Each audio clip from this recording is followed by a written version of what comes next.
Hi guys, ഇപ്പം നിങ്ങൾ കാണുന്നതാണ് ചാച്ചു. പക്ഷേ അവളുടെ ഒറിജിനൽ പേര് നമ്മൾ വിളിക്കാത്തതുകൊണ്ട് നമ്മളത് പറയുന്നില്ല. ഇതാണ് നഗസ്റ്റി.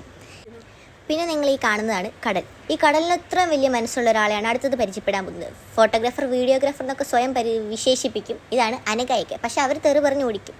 ഇപ്പം നിങ്ങൾ കാണുന്നതാണ് നമ്മുടെ ഇതിൻ്റെ എല്ലാമായ ദേവീൻ്റെ ചേച്ചിയും അനിയത്തിയും. അപ്പോൾ നിങ്ങൾ ഓർക്കും ദേവി മാത്രമാണ് നോർമലായിട്ടുള്ളൊരു പേരെന്ന്. അല്ല, അവൾക്കും ഉണ്ട് ഇരട്ട പേര്. പക്ഷെ ഞങ്ങളതിപ്പോൾ പറയുന്നില്ല. ചില സന്ദർഭത്തിനൊത്ത് വരുമ്പോൾ ഞങ്ങളത് പറയുന്നതായിരിക്കും. അല്ലേ നവ്യാക്സ്റ്റി? എന്ന് വെളിപ്പെടുത്താൻ ആഗ്രഹിക്കുന്നില്ലേലും ഞാൻ പറയും മൂദേവി. അയ്യോ, ഇതല്ല, ഇത് തോണി.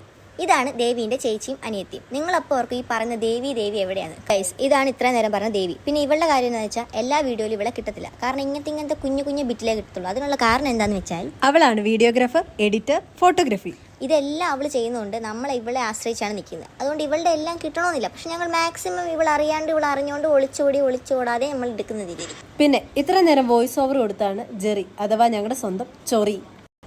പിന്നെ ഞങ്ങളിത് എവിടെ പോയെന്ന് ഞാൻ ഓർക്കുന്നില്ല. ഇത് പീരങ്കി എന്നാണെന്നാണ് ഇവരൊക്കെ പറയുന്നത്. പിന്നെ ഇതിൻ്റെ ഫങ്ഷൻ ആണ് ഇവരിപ്പോൾ പറഞ്ഞുകൊണ്ടിരിക്കുന്നത്. ബാക്കി എന്താ ചെയ്യേണ്ടതെന്നൊന്നും എനിക്കറിയത്തില്ല. റിയൽ ലൈഫിൽ ഇതെടുത്തുകൊണ്ടിരുന്നപ്പോൾ എന്തൊക്കെയാണ് പറഞ്ഞതെന്നും ഓർക്കുന്നില്ല.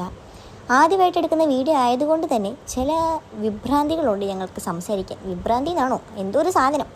അതുകൊണ്ട് നിങ്ങളിപ്പോൾ ഇങ്ങനെ കാഴ്ചയൊക്കെ കാണുക. കുറച്ച് നമ്മളിതിൽ പ്രോ ആയിരുന്നെങ്കിൽ കുറച്ചുകൂടെ ഞാൻ എന്തെങ്കിലുമൊക്കെ പറഞ്ഞേനെ. വീണ്ടും അവർ തന്നെ, വേറൊന്നുമില്ല. ഞങ്ങൾ തന്നെ, ഞാൻ അവർ ഞാനും. എൻ്റെ തല എൻ്റെ കാലെന്ന് പറയുന്ന പോലെ മൊത്തം ഞങ്ങൾ മാത്രമേ ഉള്ളൂ കൈസ്. ഇതിൽ വേറെ ആരും നിങ്ങൾക്ക് കാണാൻ പറ്റത്തില്ല. കാരണം ഞങ്ങൾ മാത്രമാണല്ലോ പോയത്. അതൊക്കെ കൊണ്ട് തന്നെ പിന്നെ എന്തൊക്കെയോ കളവുല പറയുന്നത്. ശരിക്കും ഞങ്ങൾ ഇതൊന്ന് അപ്ലോഡ് ചെയ്യണമെന്ന് വെച്ച് എടുത്തില്ല. പിന്നെ ഒരു സുപ്രഭാതത്തിൽ ഇത് നോക്കിയപ്പോൾ എന്താണെങ്കിലും ഇൻസ്റ്റയിൽ റീൽ ചെയ്യുന്നുണ്ട്. അപ്പം ഞങ്ങൾ ഓർത്തുന്ന യൂട്യൂബിൽ കൂടെ വരാം. ഒരു ഫോർച്യൂണർ ഒപ്പിക്കാൻ പറ്റിയാലോ? ഇയ്യാ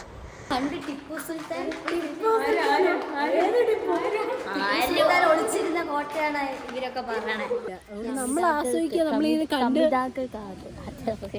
കമിതാക്കൾക്ക് ആസ്വദിക്കാം എന്നാണ് ഉദ്ദേശിച്ചത്. അപ്പൊ ഞങ്ങൾ സ്പോട്ടുമായിട്ട് വരുന്നതായിരിക്കും. ബൈ.